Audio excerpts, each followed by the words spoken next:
আমাদের হবিগঞ্জ জেলার সদস্য সচিব মেহেদী হাসানকে সন্ধ্যার সময় তার বাড়ি থেকে সাদা পোশাকে তুলে নিয়ে গিয়েছিল ডিবির পরিচয়ে। আমরা দেখতে পেয়েছি যে স্বৈরাচার সরকারের পতন হলেও যেই স্বৈরাচারী আচরণ এই পুলিশের মধ্যে ছিল, সেই স্বৈরাচারী আচরণ কিন্তু এখনো বিদ্যমান রয়েছে।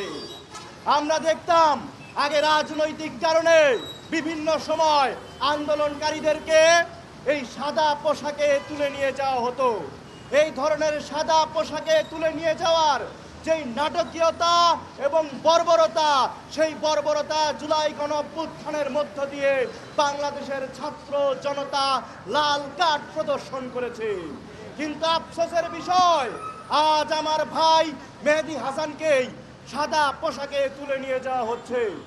আমরা দেখতে পেয়েছি জুলাই গণঅভ্যুত্থান চলাকালে অভ্যুত্থানের ছাত্র জনতাকে এই বাংলাদেশের একদল কলম সন্ত্রাস, যারা এই ফ্যাসিবাদকে বৈধতা দিয়েছিল, তারা আমাদেরকে সন্ত্রাসী আখ্যায়িত করার অপচেষ্টা চালিয়েছিল।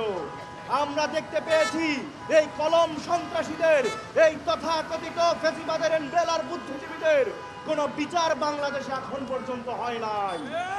এদের বিচার না করা গেলে এরা আজকে মেহেদীকে, কালকে আমাকে, আপনাকে, আমাদের সবাইকে তারা হত্যা যজ্ঞ করে গড়ে তুলবে।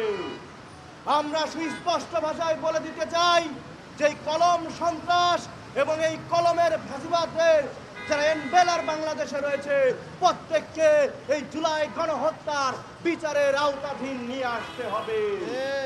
আমরা স্পষ্ট ভাষায় বলতে চাই, আজকে যেই আমাদের সদস্য সচিব, হবিগঞ্জ জেলার সদস্য সচিবকে গ্রেফতার করে, এটাকে এক ধরনের প্রশাসনের মধ্যে, পুলিশের মধ্য থেকে একদল গোষ্ঠী এখনো রয়ে গেছে, যাদের বিচার এই ইন্টারিম গভর্নমেন্ট করতে পারে নাই। তারা নির্বাচনকে বানচাল করার অসৎ উদ্দেশ্যে নেমেছে। তারা দেশকে অস্থিতিশীল করতে আমাদের জুলাই বিপ্লবী মেহেদীকে তারা গ্রেফতার করেছে। আমরা এর তীব্র নিন্দা এবং প্রতিবাদ জানাই।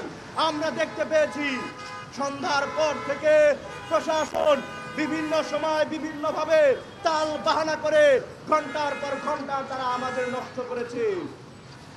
আমরা স্বরাষ্ট্র উপদেষ্টাকে স্পষ্ট বলে দিয়েছিলাম, যদি মেহেদীকে মুক্তি না দেওয়া হয় তাহলে আমরা শাহবাগ অবরোধ করব। শাহবাগ অবরোধের পরে আমরা স্বরাষ্ট্র উপদেষ্টা আমাদেরকে আশ্বাস দিয়েছে তারা নাকি মেহেদীকে ছেড়ে দিবে, মেহেদীর মুক্তি দিবে।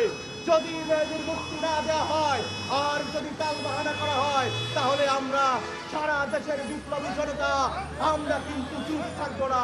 আমরা এর উপযুক্ত জবাব দিতে সর্বদা প্রস্তুত রয়েছি। সর্বদা আমরা বলে দেবার চাই, এই জুলাই গণঅভ্যুত্থানের যারা অংশগ্রহণ করেছে তাদের নিরাপত্তা এই গভর্নমেন্ট দিতে পারে নাই। আমরা দেখতে পেয়েছি হাদির হত্যাকারীদেরকে এই ইন্টারিম গভর্নমেন্ট সরকার হাদির হত্যাকারীদেরকে ধরতে পারে না, কিন্তু দেখা যায় যে আমার এই জুলাই বিপ্লবীদেরকে তারা অ্যারেস্ট করতে পারে। এই ব্যর্থতা কিন্তু এই সরকারের রয়েছে। সর্বোপরি আমরা বলে দিতে চাই, আমাদের পুরো বাংলাদেশের জুলাই জনতার সার্বিক নিরাপত্তা নিশ্চিত করতে হবে। আজকে আপনারা জানেন আমাদের হবিগঞ্জের যে সহযোদ্ধা, তাকে যে আজকে গ্রেফতার করা হয়েছে মেহেদী হাসান, তাকে গ্রেফতার করার সুনির্দিষ্ট কোনো কারণ কিন্তু পুলিশ দেখাতে পারে নাই। তার বিরুদ্ধে ফৌজদারি কোনো মামলা বা অপরাধ কোনো কিছুর প্রমাণ নাই, কিন্তু তাকে ডিবি সাদা পোশাকে সেই ফ্যাসিস্ট আমলের মতো তাকে গ্রেফতার করেছে। আমরা এর তীব্র প্রতিবাদ এবং নিন্দা জানাচ্ছি এবং কঠোর ভাষায় হুঁশিয়ার করে দিচ্ছি এই ইন্টারিমকে, যারা গঠিত হয়েছে ছাত্র জনতার গণঅভ্যুত্থানের মাধ্যমে,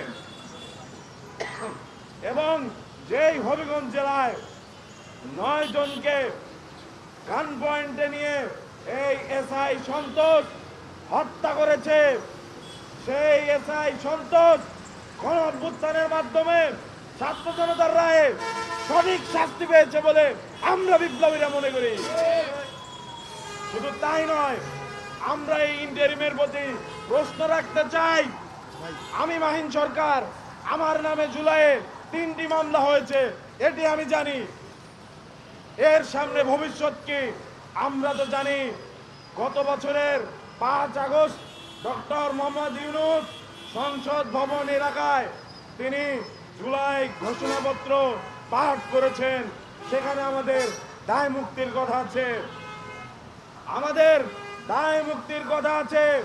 বাংলাদেশের সকল পলিটিক্যাল পার্টির নেতারা খুশি মনে গিয়ে যেখানে জুলাই সনদে স্বাক্ষর করেছে। আমাদের যদি দায় মুক্তির কথা থেকে থাকে, তাহলে আমাদের মেহেদী হাসান কি দোষ করেছে, কোন অপরাধে তাকে গ্রেফতার করা হয়েছে, দ্রুততম সময়ের মধ্যে তাকে মুক্তি দিতে হবে যদি তার কোনো অপরাধ না থাকে। আমরা জানি বৈষম্য বিরোধী ছাত্র আন্দোলনের এই নেতা কোনো ফৌজদারি অপরাধের সাথে যুক্ত নয়। যদি আজকে মেহেদী এই পরিণতি বরণ করে, কালকে আমি, কালকে আপনারা, তাই ইন্টারিমকে আরো একবার হুঁশিয়ার করে দিতে চাই। বৈষম্য বিরোধী ছাত্র আন্দোলনের একজন সাবেক সমন্বয়ক হিসাবে বলতে চাই, যদি মেহেদীকে কোনো কারণ ছাড়া এভাবে গ্রেফতার করে রাখা হয়, তাহলে বৈষম্য বিরোধী ছাত্র আন্দোলন এবং অন্যান্য সকল সহযোদ্ধা পার্টি যারা আছে সবাইকে নিয়ে কঠোর আন্দোলন গড়ে তোলা হবে। আমরা চাই অন্তর্বর্তীকালীন সরকার তার দায়িত্ব যথাযথভাবে পালন করুক। তার দায়িত্ব কেবল নির্বাচনে সীমাবদ্ধ নয়। আমাদের জীবন যদি নিরাপদ না থাকে, তাহলে অন্তর্বর্তীকালীন সরকারের কোনো প্রকারের কোনো বৈধতা নেই। ধন্যবাদ সকলকে।